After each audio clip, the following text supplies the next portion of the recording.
I caught the first whiff of betrayal while standing in my own kitchen, holding a check for $10,000 that I never agreed to write. My son Derek walked in with that look on his face, the one he wore when he needed something he hadn't earned. Beside him, her heels clicking against the hard wood like a countdown, came Claire, his fiancée, the one with the smile that never reached her eyes. She kissed my cheek with that polished warmth that always left a cold spot. "Frank, I hope you don't mind." We went ahead and ordered the venue. It was such a good deal. Only 10 grand to reserve it this week. I looked at Derek. He shifted his weight, didn't meet my eyes. "We figured we'd just use some of the gift fund," he mumbled, rubbing the back of his neck like he used to do when he got caught sneaking out in high school. "There is no gift fund," I said, setting the check on the counter. "Not until after the wedding. Not until you've built something worth gifting." Claire's lips barely moved, but the sharp edge in her voice cut through the room. "Frank, it's not about the money. It's about celebrating love. Isn't that what matters?" I ignored her, looked my son dead in the eye. "Did you forge my signature?" Derek's face turned the color of a man who'd been slapped with truth. "It's just a check," he said, like I hadn't spent the last 40 years building a fortune he didn't know about.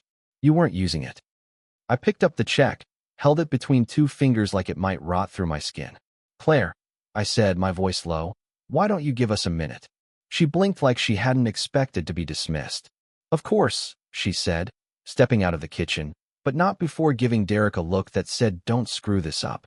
The moment she was gone, I stepped closer. "You ever sign my name again," I said, "and I'll make damn sure you won't be signing your own. Do you understand me?" Derek's jaw clenched, but he nodded. "I just wanted to give her the wedding she deserves." "No," I said. "You wanted to give her the wedding she expects. There's a difference." That night, I couldn't sleep. Not because of the check, not even because of Derek. I'd seen that kind of desperation before. People overextending themselves for love, or the illusion of it. No, what kept me awake was Claire. The way she looked at me when she thought no one was watching. Calculating. Hungry. And not for Derek. The next morning, I walked into my study and locked the door. I opened the wall safe behind the bookshelf, the one even my attorney thought I'd had removed. Inside, my life's work, asset folders, offshore accounts, property deeds, trust structures. None of it in Derek's name. None of it ever meant for Claire to sniff out. But something had changed. She was sniffing, all right. And the check? That was the first drop of blood in the water. 2 weeks later, they hosted an engagement dinner at her parents' lake house. Big affair, catered, valet out front. I walked in alone, suit pressed, shoes shined, the way a man does when he wants the world to remember whose name is on the title deed of every conversation. Claire greeted me with a smile like glass, pretty, sharp, and dangerous if handled wrong. "You look wonderful, Frank," she said, touching my arm. "Derek always says you clean up well." I nodded. "You throw a nice party," I said. "Do it often?" "Only when it counts," she said, eyes lingering a little too long. We were interrupted by Claire's father, a hedge fund casualty who'd gone broke in '08 and clawed his way back by marrying into old money. He had the handshake of a man who still thought strength could be faked. He talked about markets and mergers like I hadn't played them all before he finished college. But I listened. I always listen. What they didn't know was, I hadn't built my wealth from stocks or sweat or startups. I'd built it from silence. From knowing when to keep quiet and when to strike. And I was starting to think it was time for the latter. Later that night, I stepped out onto the balcony for air. Claire followed like she'd been waiting for the moment. "You and Derek don't talk much," she said, sipping from a flute of champagne that matched her necklace in shine and emptiness. "He stopped asking questions a long time ago," I said. She tilted her head. "That's a shame. I've always found you interesting." I looked at her. Not the way a father-in-law looks at his son's fiancée. The way a man looks at a warning dressed as an invitation. "You know," she said, stepping closer, "Derek says you live modestly. But I don't believe that. A man like you doesn't just disappear into retirement without a safety net." I smiled. "Is that what Derek told you? That I'm retired?" Her eyes lit up. "Aren't you?" "No," I said. "I'm patient." She laughed, the sound too sharp to be natural. "Frank," she said, "you should know by now. I'm very good at waiting for what I want." "So am I," I said, stepping past her, leaving nothing but the sound of her breath catching behind me. She thought she'd made a move. She hadn't even started the game, and I hadn't even pulled the first string yet. The morning after the engagement dinner, I sat alone in my kitchen with a black cup of coffee and a head full of quiet calculations. Claire thought she was making progress. She had no idea she was already under review. I opened the envelope she'd left in my coat pocket. Slick move, not subtle enough. Inside was a brochure for a luxury honeymoon package in the Maldives. A handwritten note in her cursive. Thought Derek might appreciate a little help with this. It wasn't a request. It was a test. I folded the paper once, set it beside my untouched toast, and stared out the window until my attorney called. Good man. Been with me since the beginning, back when my net worth still had a ceiling. Frank, he said, you want me to run that background check? Run it twice, I replied. And tell me everything that can't be found with a Google search. By Thursday, the report came in. Claire wasn't poor. Her family had just enough money to fake wealth. No trust fund, no inheritance, no job she could keep for more than a year. A trail of short-lived careers in marketing, PR, social media consulting, all real enough to put on a resume, none deep enough to withstand a phone call. But what caught my attention was the ex-boyfriend, 39, married, divorced, bankrupt, and mysteriously re-employed 6 months after Claire stopped seeing him. The pattern was clear. She latched on when the current was high and jumped ship the moment it dipped. Claire was a gold digger, but not the sloppy kind. She was methodical, educated, patient. Derek never stood a chance. The wedding planning turned into a weekly circus.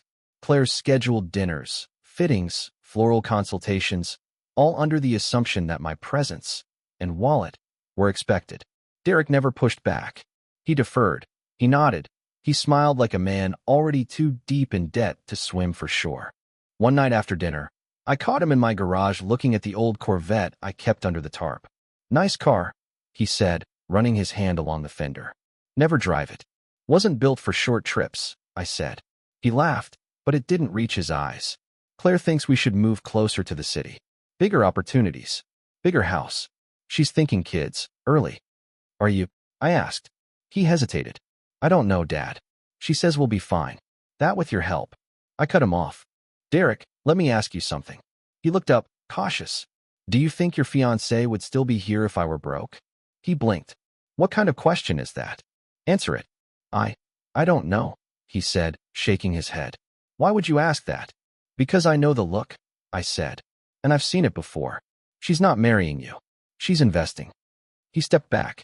That's not fair. It's accurate. You're wrong, he snapped. Claire loves me. She believes in us. Maybe she wants a little more stability, sure, but that's not a crime. No, I said, but ignoring the truth is. He left angry. Good. Let him be angry. Let it fester. Because the next time he came back, he wouldn't be asking for a blessing. He'd be begging for rescue. 2 weeks later, I got a call from Derek's bank. A fraud alert had flagged his account.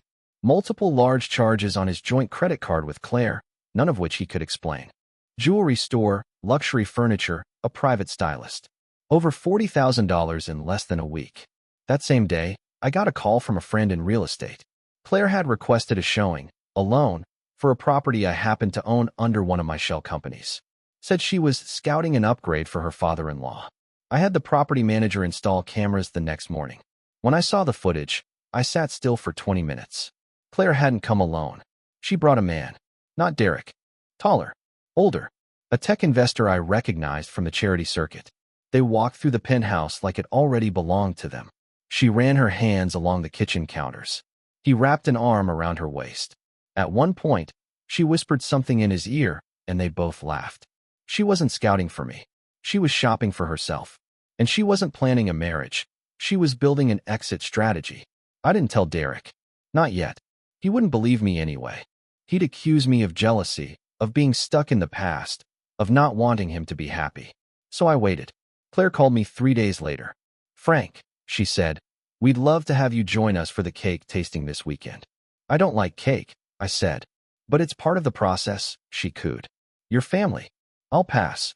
She was silent for a beat too long. Derek says you're pulling back lately. Everything okay?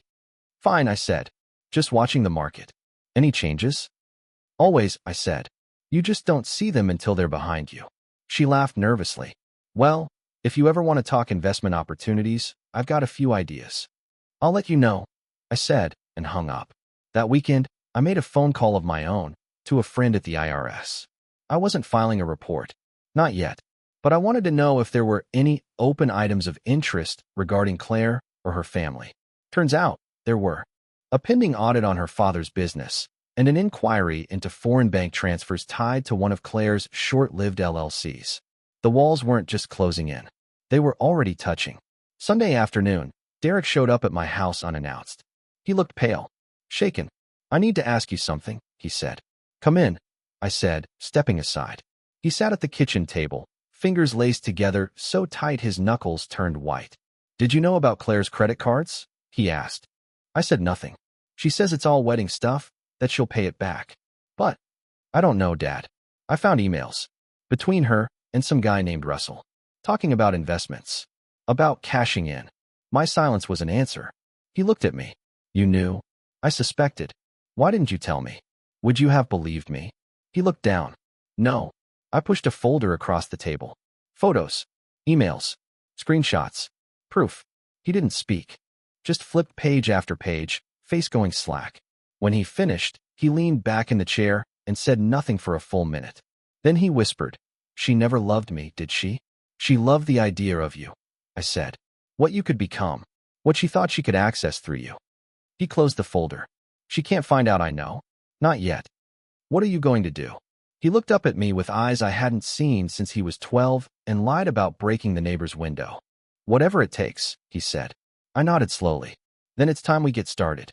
And just like that, the game changed. Derek finally saw the board. And Claire?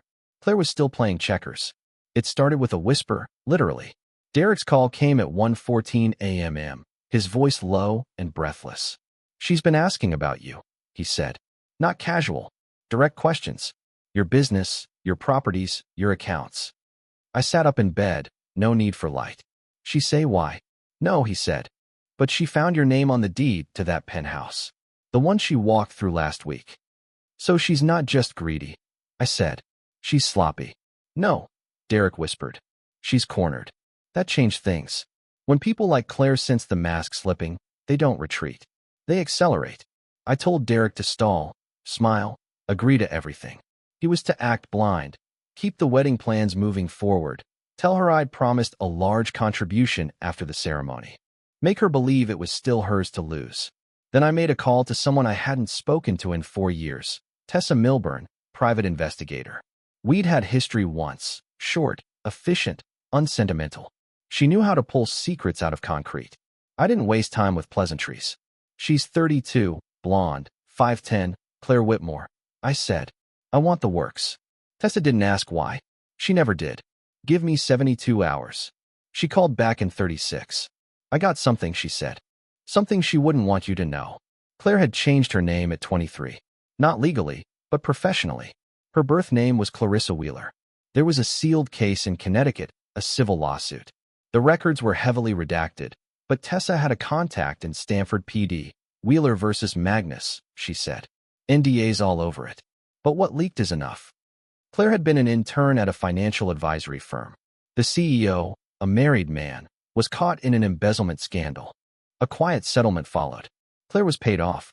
Not accused, not charged, but her sudden move to Texas and new name weren't coincidences. "She's done this before," Tessa said. "Gets close, gets paid, disappears." The difference now?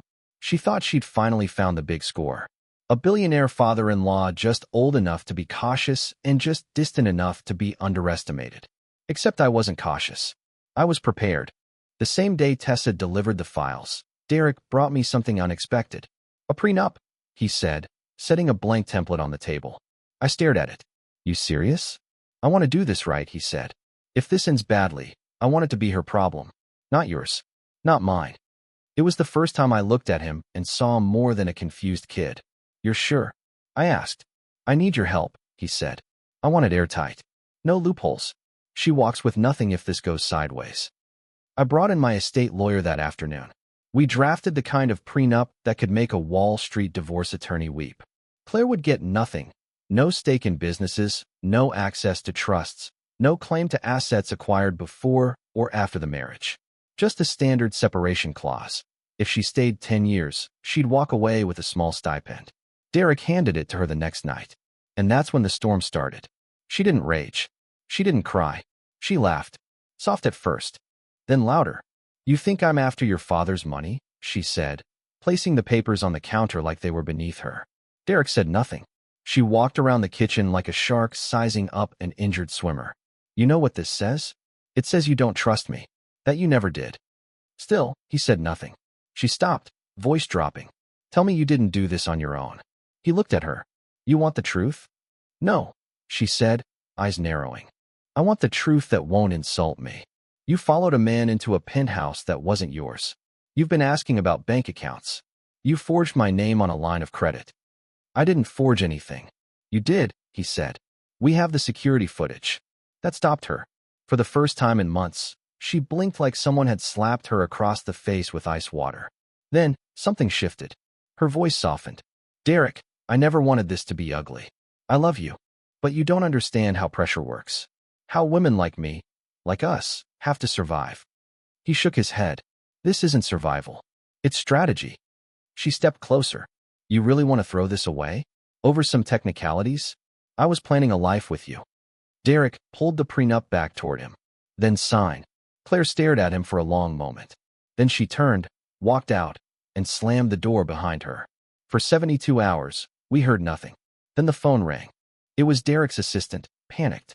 Claire had shown up at his office, demanding access to files, throwing Derek's name around, insisting she was taking charge of a joint investment project.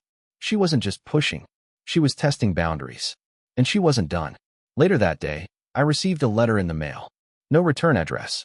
Inside was a single printed photo, me at a fundraiser 3 years ago, standing beside a woman I'd briefly dated. Someone had scribbled on it in red marker. "Is this your real retirement?" It wasn't a threat. It was bait. Claire was trying to provoke me, trying to make me lash out. I didn't. Instead, I called Tessa again. "I want to know who Russell is," I said. She didn't need to ask which one. 3 hours later, she sent me a file. Russell Banks, 44, tech startup founder turned venture scammer. Multiple shell companies. Linked to Claire through 2 separate Nevada LLCs. One of them had ties to a property flipped for $500,000, 6 weeks before Claire moved in with Derek. It was laundering. Clean, quiet, fast. And it had Claire's signature all over it. I printed the file. Showed it to Derek. "This is who she's working with," I said. He read through it slowly, jaw tightening as he turned each page. "She's going to marry me," he said, "and try to leverage her name into one of my projects." "No," I said. "She's going to marry you, bleed you for 2 years, and then walk with a settlement. Unless you stop it now." "I will," he said. And that's when we heard the front door open. Claire's voice echoed from the hallway. "Derek, are you home?" He looked at me. I nodded once. He folded the file, tucked it into his jacket, and stood. Time to let her speak. Time to hear the lies straight from her mouth. Because the next move? That was mine. Claire stepped into the foyer with a smile, like she'd never left angry. Her heels clicked across the hardwood like a metronome counting down to the next performance. She found Derek by the kitchen island, standing too still. I watched from the study door, unseen but not unheard. "There you are," she said. "I was hoping we could talk." Derek didn't respond. He didn't have to. Claire filled the silence like it owed her something. "I've been thinking about the prenup," she said, sliding her coat off and hanging it like she lived here. I overreacted. We both did. This is a partnership, not a transaction. I'm willing to sign it, Derek. I just want us to move forward. He finally turned, but his eyes didn't soften. "Just like that. Just like that," she said. "You want security, I understand. I want trust. So let's meet halfway." She stepped close. Too close. Her hand found his chest. Her voice turned syrupy. "I was wrong to push you about the venue, the house, your father. I got excited. But I'm with you, Derek, not your father's wallet." Behind the door, I bit down hard enough on the inside of my cheek to draw blood. She was good. Too good. Derek took her hand and gently pushed it away. "I need more than words, Claire." "Then what?" she whispered. "Blood. Proof." She laughed. Light, effortless, derisive. "What? A lie detector?" He stared at her. "A clean audit. Your accounts. Your records. I want to see them." For the first time, She paused. Her mouth opened, then closed. Why? She asked, voice thinner now. You think I'm hiding something? You are. From you. From everyone. That did it. The sweetness snapped. Her eyes sharpened. You've been talking to him, she hissed. Haven't you? Derek didn't answer. She turned, voice rising. Frank. I stepped out of the study slowly, like a man arriving late to a fight he already won. You called? I said. She stared at me like she wanted to set the room on fire. You've poisoned him, she spat. Filled his head with paranoia. No, I said calmly. I opened his eyes. She walked up, chest heaving, voice shaking. You think you can manipulate your son against me? Do you know how cruel that is? I nodded toward the envelope still peeking from Derek's coat. Do you know how criminal what you've done is? She laughed again, louder. This time there was no charm in it. Just teeth. You have no proof, she said. You have suspicions. A story. A vendetta. But no court would side with you. Good thing I'm not after court, I said. I'm after time. She blinked. Time. Your time, I said. Your schedule. Your contacts. Your past. She stepped back, something in her eyes twitching. You don't have. Oh, but I do. She looked at Derek. Are you really going to let him do this? Let him run this witch hunt on your future wife. Derek's jaw clenched. You're not my future wife. Her face went blank. Just for a second. Then she smiled. You think it ends here? No, I said. I think it starts now. But I was wrong. Because the next morning, Claire was gone. No note. No message. Just an empty closet, a wiped phone, and a frozen credit card.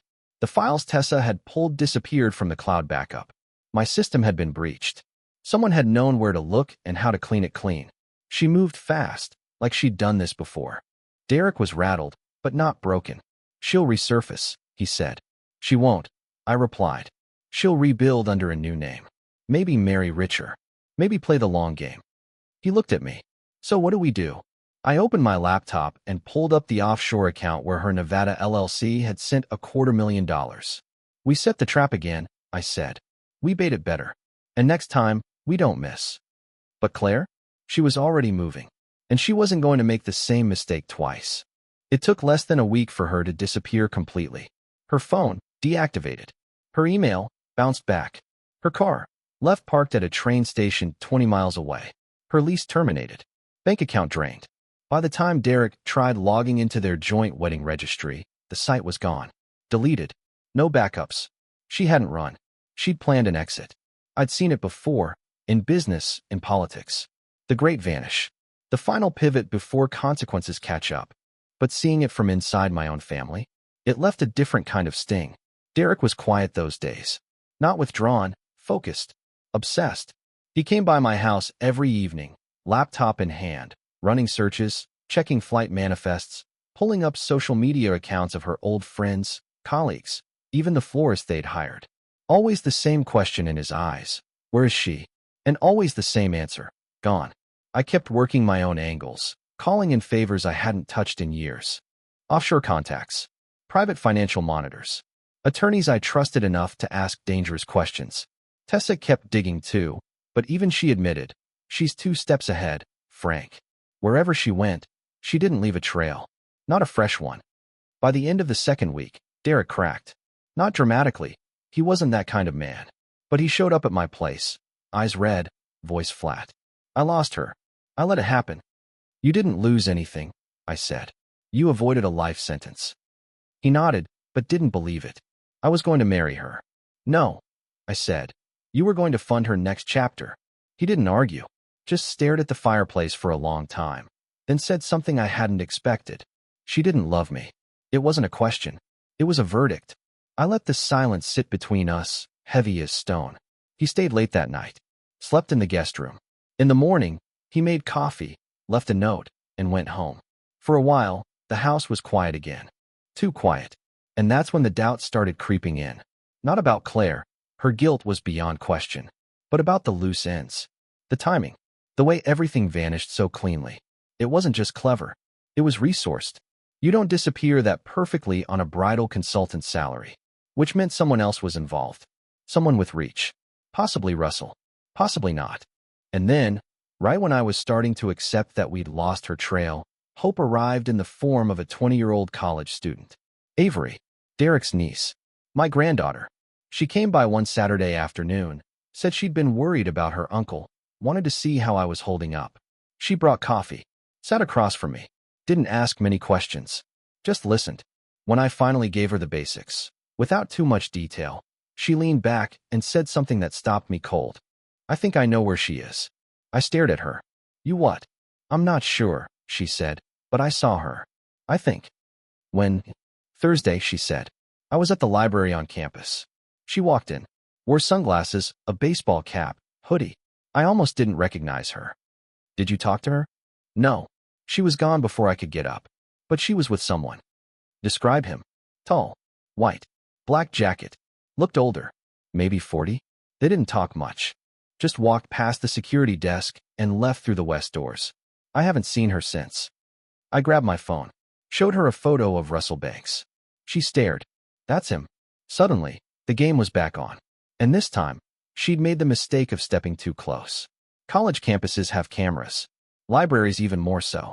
I made 3 calls.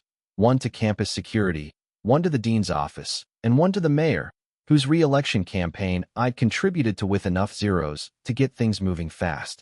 Within 24 hours, I had footage. Grainy, time-stamped, but clear. Claire, in sunglasses, head down, hoodie pulled low. And Russell beside her, checking his phone.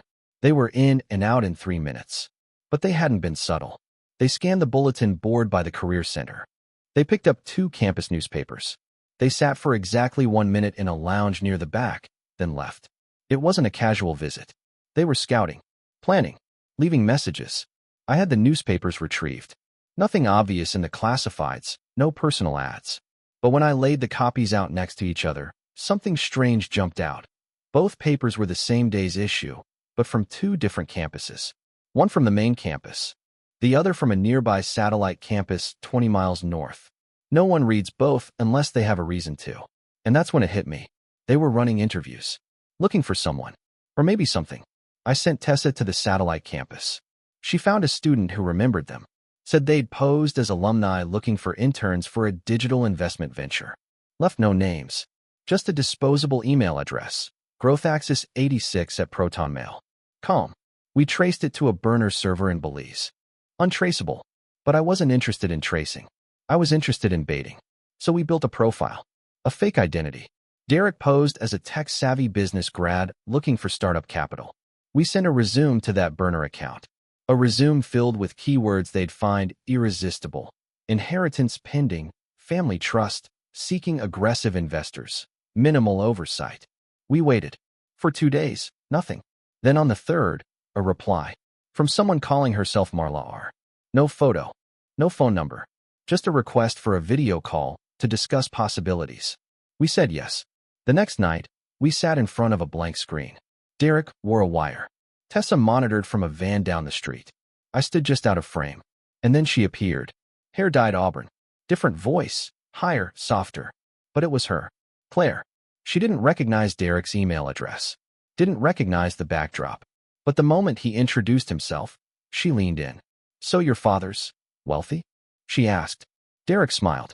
Discreetly, yes. And you're looking to grow it? Or exit? Maybe both. She nodded, calculating. We'd want to start small. A pilot fund. 10,000. Maybe 20. Derek laughed. Why not 50? Her smile widened. And that was all we needed. The call ended 5 minutes later. She never asked too much. Too risky. But she agreed to meet. In person. Small coffee shop. Neutral location. Daylight. When she hung up, the silence in the room was electric. She's back, Tessa said through the earpiece. And she's hunting. Derek looked at me. You ready? I nodded. Let's close the trap. We picked the cafe carefully. Not too crowded, not too empty. Tessa had eyes on all 3 entrances. Derek wore a mic wired to a transmitter feeding live to her earpiece. I sat across the street at the barber shop, pretending to wait for a cut I didn't need, watching through the window blinds as the final act began. Claire walked in 5 minutes early. Hair different again, shorter now, straighter, a warm brown that softened her features. She wore a gray coat, oversized sunglasses, black gloves despite the mild spring air. But her posture hadn't changed. That high-necked confidence. That predator stillness. Derek stood as she approached. Marla, he said, extending a hand. She shook it without hesitation. You're taller than I expected, she said, smiling. You're sharper, he replied. They sat, ordered coffee, made small talk. She asked about his degree. He told her he'd studied business with a focus on supply chain investment. She asked about his family. He lied. Parents divorced. Dad in Florida. We don't talk much. She smiled. So you're independent. Trying to be, he said. Just came into a lump sum. Not enough to change my life, but enough to try. She nodded. Smart. That's when people make the best moves. Before they get comfortable. They talked risk tolerance, fund structure, how she worked with a small team of strategic partners. She never said names. Never gave a business card. Just enough to feel legitimate. Then came the ask. We'd want to start with 20, she said, sipping her coffee. We hold it in escrow under a third-party entity. Gives us protection, gives you visibility. Derek leaned in. You ever heard of Clearhold Capital? She paused. Briefly. Almost invisible. I have, she said. Reputation's a bit volatile. I like volatile, Derek said. My money's not scared. She smiled. But her fingers drummed lightly against her cup. That was her tell. I'd seen it before, at the engagement dinner, when I mentioned the venue invoice she forged. She was cornered. Not completely. Not yet. But she felt the heat. Then Derek played the final card. You ever done business in Belize? She blinked. Why? My father did, he said. Set up a few things before we stopped talking. Just wondering if your firm ever crossed paths with a group called Axis Holdings. Silence. Half a second. One beat too long. No, she said too smoothly. Because my PI did, he continued. Traced a few payments through an account tagged to a Russell Banks. Ring any bells? Her face didn't move, but her right hand slowly left the table. Toward her bag. Tessa's voice cracked in my earpiece. Do not let her leave. Derek didn't flinch. I think you knew who I was the whole time. I think you were just hoping I didn't know who you were. Her voice was flat now. This was a waste of time. She stood. Derek stood too. He nodded toward the door. She turned, stepping quickly toward it. But the moment she passed the threshold, two plainclothes officers intercepted her. Not FBI. Not local cops. Private. Tessa's team. Legal? Questionable. Effective? Without a doubt. They didn't cuff her. Just stood between her and freedom. Claire Whitmore, one said. She turned, calm as winter. I don't answer to that name. You will. They showed her the binder. The photos. The fake LLCs. The falsified contracts. Not enough to arrest, but enough to threaten real exposure. She looked over her shoulder, straight at the cafe window, right at Derek. Then her eyes shifted, just enough to catch mine through the barbershop blinds. She didn't flinch. She didn't beg. She smiled. The kind of smile you wear when you've already made the next move. An hour later, she was gone. Lawyers showed up. Threats followed. Tessa's team was warned to back off or face charges for entrapment and harassment. The case fell apart before it could be built. Derek came to me, furious. She's going to walk. I nodded. She was always going to walk. Then why set the trap? To see who else took the bait. Because this wasn't about the sting. It was about the next name on the list. Russell. Claire was only half the storm. The real reckoning hadn't even started. 3 days after Claire vanished again, Russell made his first mistake. A wire transfer bounced. Not huge, just under $15,000, but it hit a vendor with a big mouth and an even bigger grudge. Tessa got wind of it through a former client in Miami. The story was small, but the implications were huge. Russell Banks was stretched thin. That meant pressure, and pressure meant opportunity. While Derek returned to his day job, pretending to have moved on, I spent my days making quiet introductions. Lawyers, analysts, a few forensic accountants with loose ties to SEC investigations. I didn't need to bring Russell down myself. I just needed to give the right people the right breadcrumbs. And the trail started in Nevada. The Axis Holdings ledger, buried under 2 shell companies and a holding firm registered in Gibraltar, had a pattern. Monthly transfers. Always on the 15th. Always routed through the same bank in Henderson. Claire's name wasn't attached, but her Nevada LLC matched the recipient code on 6 of those payments, which meant she was either a beneficiary or a proxy. That was our wedge. Tessa reached out to a contact at the Nevada State Banking Authority. Not formal, not even confidential, just a conversation between old friends. Within 48 hours, we had confirmation. Axis Holdings was under preliminary review. No raid. No subpoenas. But we had time. Russell didn't. And we made sure he felt it. Anonymous emails were sent. News articles quietly suggested misconduct. A blog post appeared, detailing the shadow history of digital venture pyramids like Axis. Nothing libelous, but all of it true enough to stick. Derek kept his hands clean. He focused on his business, his recovery, his new clients. He played the part of the man Claire failed to ruin. His confidence returned, not loud, but solid, until the letter came. Handwritten. No return address. Just a single line inside. I never missed twice. It wasn't signed, but the ink was red, same as the one she'd used on the old photo of me. Derek found it in his mailbox. No postage, which meant it was hand-delivered. She was still close. Or Russell was. That night, we checked Derek's building, every hallway, every camera. No one had footage. No one saw a thing. But the concierge remembered a woman in a wide-brimmed hat. Said she'd asked about package delivery. Left before he could ask for ID. Tessa's people swept Derek's apartment. Nothing planted. No bugs. No trackers. Just the letter. But it was enough to change the mood. You think she's coming back? Derek asked me that night. She never left, I said. But I could tell it rattled him. And that wasn't good. We couldn't afford hesitation. So we went on offense. Tessa found a journalist, small paper, but hungry. He'd been sniffing around fintech scandals for years. We fed him what we could legally share. Ledger copies. Business registration timelines. Public statements that contradicted financial disclosures. Within a week, he published the first article. Axis of Deceit, the Rise and Shadow of Russell Banks. It didn't accuse. It questioned. Quietly. Methodically. And Russell responded the way every arrogant man does when he thinks he's untouchable. He threatened to sue. Which meant lawyers. Which meant documents. And that meant mistakes. Because one of his legal reps made a subtle, fatal error. He submitted a PDF that still contained metadata. Inside it, editing notes. One of the comments? Remove Claire's name before submission. That was our break. Tessa pounced. The journalist followed up. Quietly, publicly, deliberately. Another article. More pressure. We didn't attack Claire. We didn't mention the wedding. We kept it clean. But behind the scenes, I sent one final message. Not through email. Not through legal channels. I sent a physical package. An old photo of Claire and Russell, years old, smiling in some downtown condo with glasses of wine and a view of the strip behind them. And on the back, I wrote, "You were always better without him." No threats. No blackmail. Just a push. The kind only someone like her would feel. And then I waited. And so did Russell. But he wouldn't be waiting for long. It all lined up too cleanly. The article went viral, at least in our world.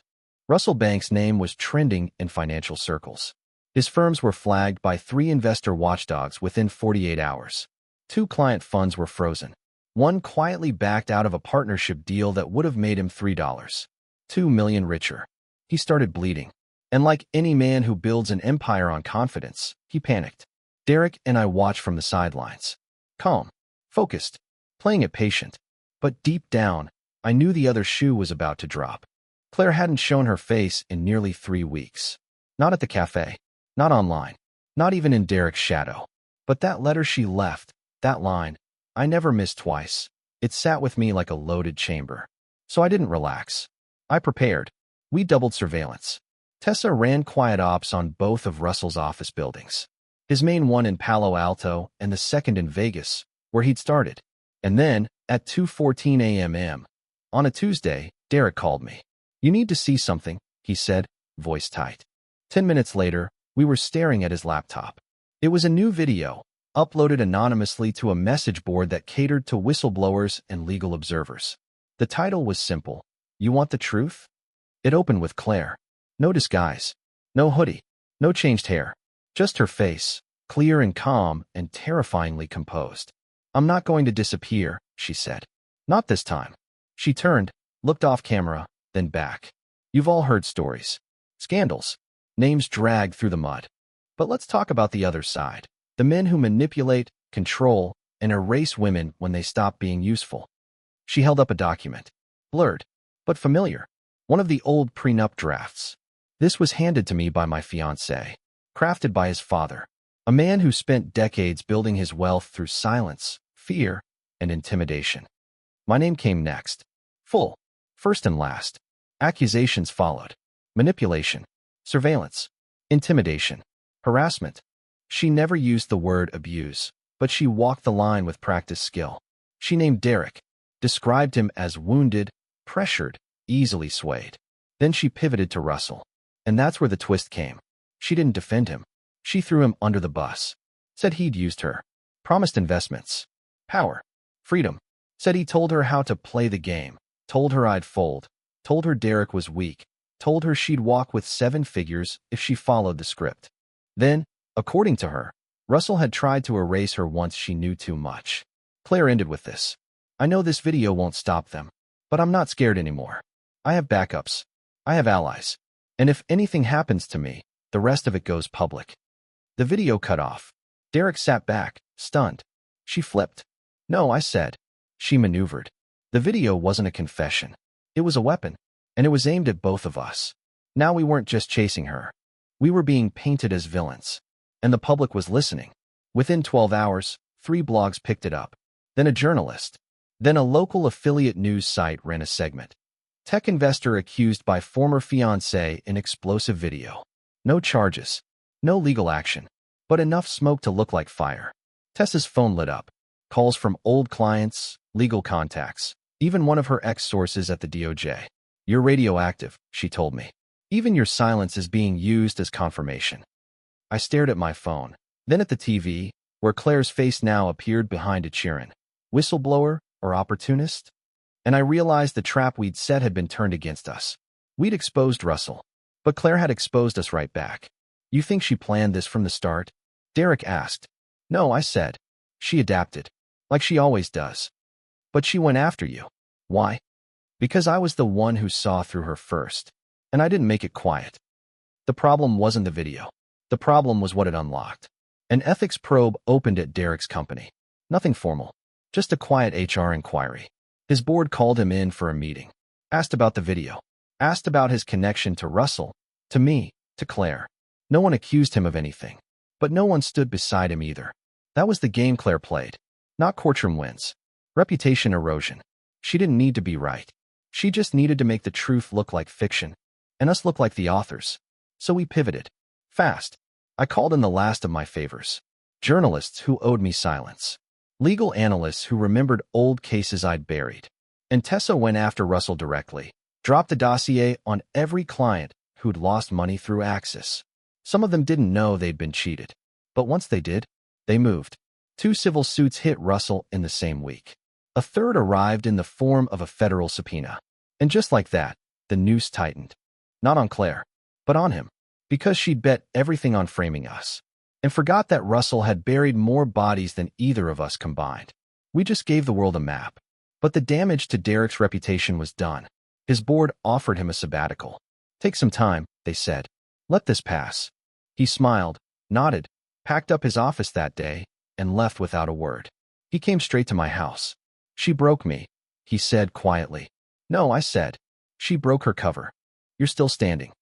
He looked up. I want the last move. I nodded. Then we finish it. We didn't go after Claire directly. Not yet. We made her think she'd won. Let the headlines simmer. Let the internet chew on her video. Let the online sympathizers canonize her as some kind of martyr for mistreated women. We said nothing. We released no counterstatement. We made no legal threats. And that silence? It drove her insane. Tessa monitored a burner phone linked to one of her known contacts, a financial handler in Vegas who once helped her move money through a crypto wallet under a fake nonprofit. 2 days after the video went live, that phone pinged a location in Oakland. 2 more pings followed, both at private office co-ops. One registered under a different name, but the emails tied back to Axis. Russell wasn't gone.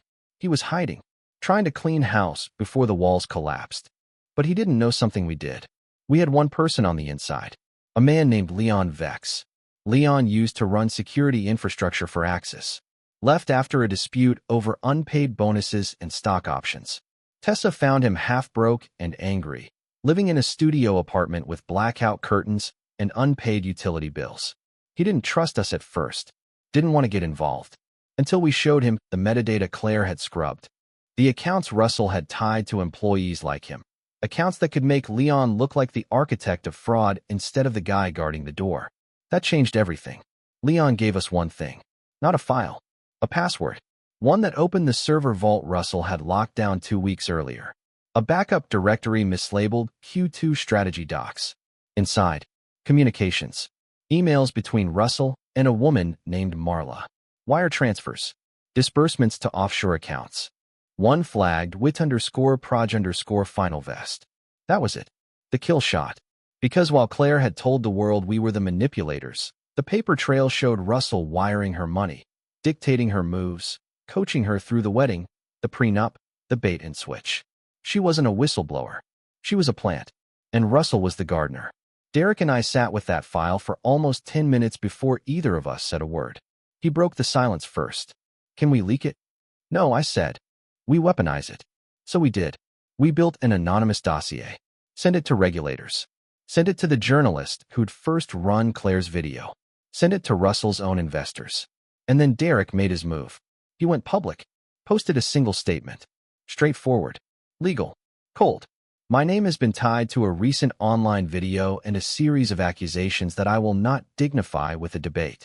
I will, however, be forwarding documentation to appropriate authorities, including internal correspondence, financial records, and evidence of a coordinated effort to defraud myself, my family, and our affiliated businesses.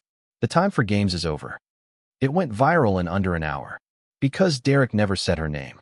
Never said Russell's either. But the people who mattered? They knew. They always know. Tessa got the next hit within 36 hours. Russell's assistant, under subpoena, handed over a USB. On it, a voicemail. Claire. Drunk. Panicked. This wasn't the deal, Russ. You said I'd be protected. You said he'd fold. Frank never folds. I can't go down with you. If this burns, it burns on you. Not me. I'll disappear if I have to, but don't you dare drag me down. That was the wedge. The voice matched her video. The tone didn't. And it made one thing very clear. Claire wasn't a victim. She was cornered. And when people like Claire feel the walls close in, they make the mistake of pushing instead of hiding. So we pushed back harder. Derek's statement prompted 3 investors to contact his attorney. They wanted their money out of Axis. One of them filed suit. The other 2 triggered audits. One subpoena landed on Claire's former LLC in Nevada. And there it was. $127,000. Transferred from Axis Holdings. Categorized as a development grant. Used to fund a condo, a car, a fake branding agency. She tried to mask it as income. But it was hush money. And hush money doesn't stay quiet when the IRS comes knocking. The game changed in a single news cycle. Claire went silent. No more videos. No more posts. No anonymous defenders in comment sections. She was retreating. Not out of strategy. Out of fear. But Russell? He panicked. He went on camera. Released a video from what looked like a hotel room. I've made mistakes, he said. But I've never defrauded anyone. I was misled by people I trusted. This situation has spiraled, and I will fully cooperate with authorities to clear my name. He never said Claire's name either. But we all heard it in his tone. In the eyes. That's the thing about snakes. Eventually, they turn on each other. And that was my cue. The war hadn't ended. It had only started. And now it was my turn. She asked for 15 minutes. That's what her message said. 15 minutes, Frank. No cameras. No tricks. Just you and me. I picked the place. A quiet outdoor cafe 2 blocks from where we'd first met. Different season. Different weather. Same war. She arrived late, of course. Claire never walked into a room until she'd convinced herself it already belonged to her. She wore all black. No jewelry. Sunglasses too big for the clouds overhead. I didn't stand up. She sat across from me, crossed one leg, and said, "You look older." "Money does that," I said. "So does war." She smiled like it was still a game. Then she slid a flash drive across the table. Small. Unmarked. Too light to carry the weight she claimed it held. "I'm giving you everything," she said. Emails. Transfers. Private messages. Stuff Russell thought he deleted. I backed it all up. I didn't touch it. She watched me. Waiting. Always waiting for the shift in power. "I'm done," she said. "This life, this war, all of it. I'm tired, Frank." "No," I said. "You're exposed." Her mouth twitched. "I'll disappear," she said. "For good this time. You get your win. Derek gets his piece. Russell goes down. Everyone gets what they want." "I want truth," I said. You already have the truth. I want consequences. Her tone sharpened. I could have buried you both. You tried. Then take the drive, she snapped. Call off your lawyers. Seal the records. No charges. No lawsuits. You keep your legacy. I walk with my life.